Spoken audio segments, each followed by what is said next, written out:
দুনিয়ার এই জীবনের দৃষ্টান্ত হচ্ছে চারটা স্বর্ণের টুকরা আর তিনটা লাশের মতো।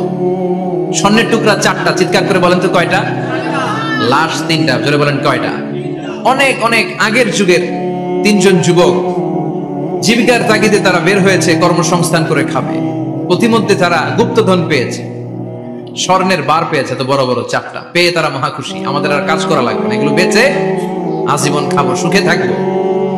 তো তিনজন মিলে বললো চারটা স্বর্ণের টুকরা তিনজনের মধ্যে ভাগ করে দেওয়ার আগে একজন এক কাজ কর, বাজার থেকে কিছু রুটি নিয়ে আয়, খুব ক্ষুধা লেগেছে, খেয়ে নেই।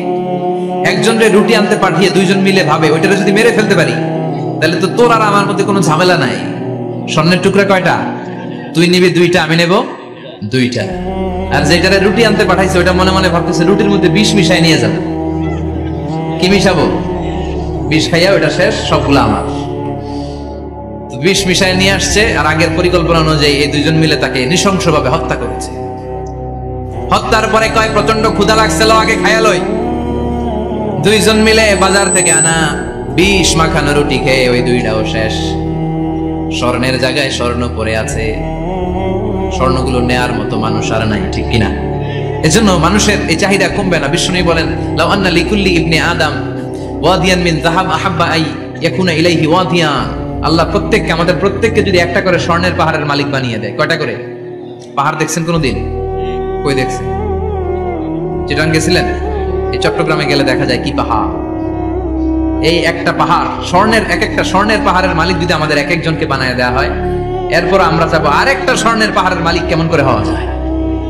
আচ্ছা বলেন তো, একটা স্বর্ণের পাহাড় আমার 14 পুরুষ বিক্রি করে খাইলেও শেষ করতে পারবো এটা? তো আরেকটা কেন লাগবে আমার? বিষ্ণু বলেন কবরের মাটি যতক্ষণ তোর মুখে না ঢুকবে তোর এই চাওয়া চাওয়া খাই খাই সব বন্ধ হবে না।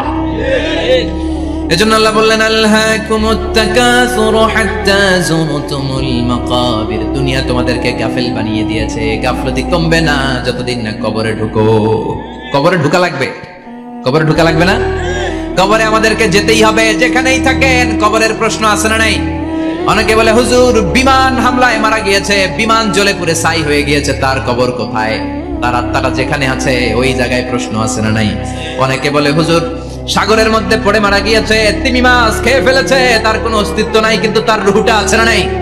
প্রতিটা রুহ সংরক্ষণ করে কে? প্রত্যেকটা আত্মা আল্লাহর কাছে সংরক্ষিত থাকে। প্রতিটা রুহ, প্রতিটা মানুষ মালাকুল মাউতকে দেখতে পায়। আপনিও দেখবেন, আমিও দেখব। মুমিনদের কাছে এসে মালাকুল মাউত একজন যুবকের বেশে সাদা ধবধবে জুব্বা পরে সুগন্ধি মেখে মুমূর্ষু ব্যক্তির শিওরে বসে বসে বলে ইয়া আইয়াতুহান নাফসুল মুতমাইন্না, হে প্রশান্ত আত্মা, উখরুজি ইলা মাগফিরাতিল্লাহি ওয়া রিদওয়ানি, আল্লাহর ক্ষমা আর দয়ার দিকে বের হয়ে আসো। বলা মাত্রই মুমিনের আত্মাটা স্মুথলি বের হয়ে আসে। কাফান মিন আকফানিল জান্নাহ, হানুত বিন হানুতিল জান্নাহ, জান্নাত থেকে আনা সুগন্ধি কাফনের মধ্যে পেঁচিয়ে তিনি রূহটাকে নিয়ে আইলিনে চলে যায়। সরাসরি দেখে মালাকুল মাউতকে। আর যারা ইসলাম বিরোধী, কোরআন বিরোধী, তাদের সামনে এসে মালাকুল মাউত ত্রাস সৃষ্টি করে। আগে ধমক। হাইওয়েতে মাঝে মাঝে ডাকাতি হয় না? বাসগুলোর মধ্যে যখন ডাকাতি হয়, বাসে থাকে 50 জন, ডাকাত ঢুকে 5 জন, এই 5 জনের ভয়ে সবগুলো পেশাব করে দেয়।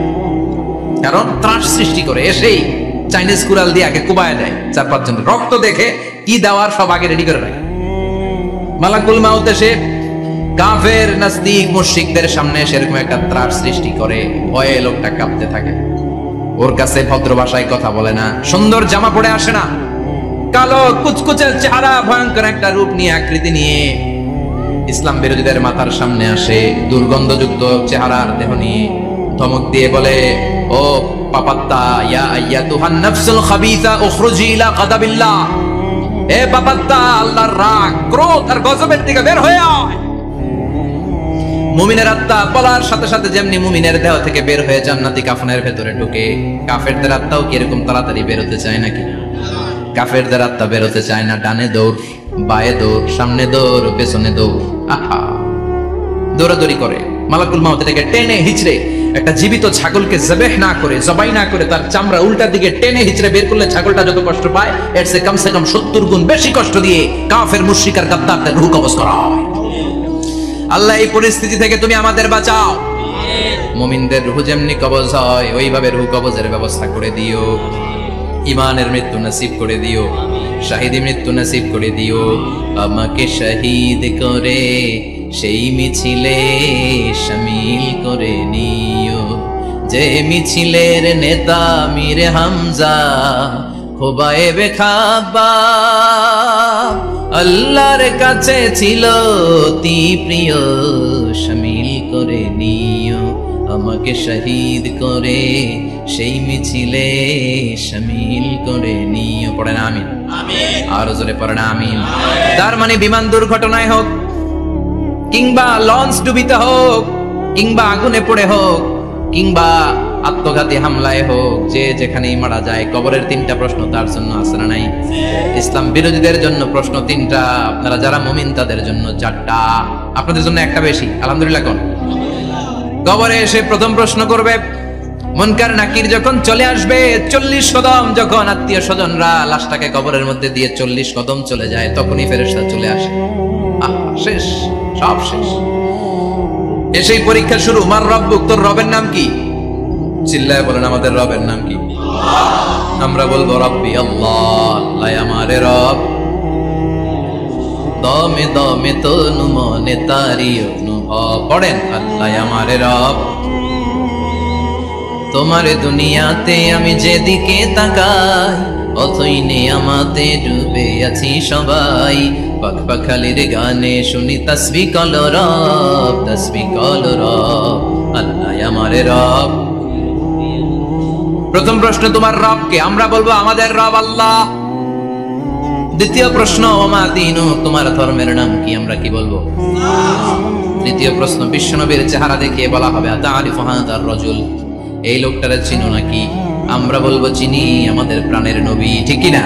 যাদের চেয়ে সুন্দর তুমি নবী আমার কামলিওয়ালা, দু জাহানের বাদশাহ তুমি প্যারা নবী সাল্লাল্লাহু আলা। যাদের চেয়ে সুন্দর তুমি নবী আমার কামলিওয়ালা, ঠিক কি না? তিনটা প্রশ্নের যথাযথ উত্তর যখন দিয়ে দিলেন, আপনার জন্য অতিরিক্ত আরেকটা প্রশ্ন করা হবে, ওয়ামা ইলমুক, তোমার নলেজ কি? তিনটা প্রশ্নের উত্তর যে তুমি করতে পারলা, কিভাবে পারলা, কেমনে জানলা? নকল করে বলছো নাকি জেনে বুঝে আসছো? নকল হয় না? নকল হয়। এখন মনে হয় এগুলো একটু কমছে। একটা সময় ছিল অনেক নকল হইতো।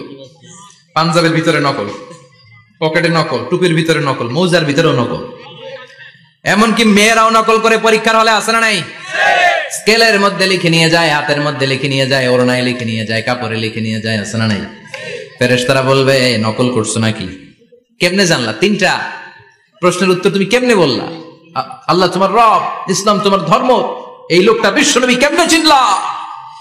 আপনাকে তখন বলতে হবে আমি কোরআন থেকে শিখেছি, আমি হাদিস থেকে শিখেছি, আমি ইসলাম জেনে বুঝে মেনেছি, আমি আন্দাজে কোথাও ঘুরি নাই। চিল্লা এখন ঠিক কিনা? আপনাকে বলতে হবে। এজন্য শিখতে হবে, প্রতিনিয়ত ইসলাম সম্পর্কে জানতে হবে, আখের গোছাতে হবে, জীবনটাকে আলোকিত করতে হবে। চিল্লায় বলেন ঠিক কিনা?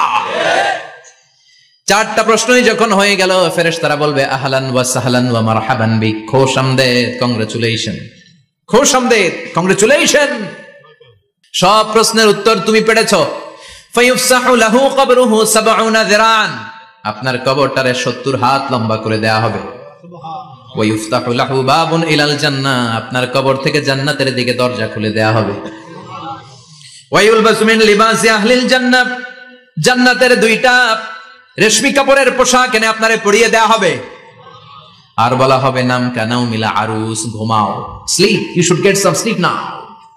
তোমাকে লম্বা সময় পাড়ে দিতে হবে, ঘুমাও। কানাউ মিলা আরুস, যেমনি বর বাসর রাতে আরামসে ঘুম দেয়, বাসর রাতে যেমনি বর কনেকে নিয়ে মধুর ঘুম দেয়, তুমিও ঘুমাও।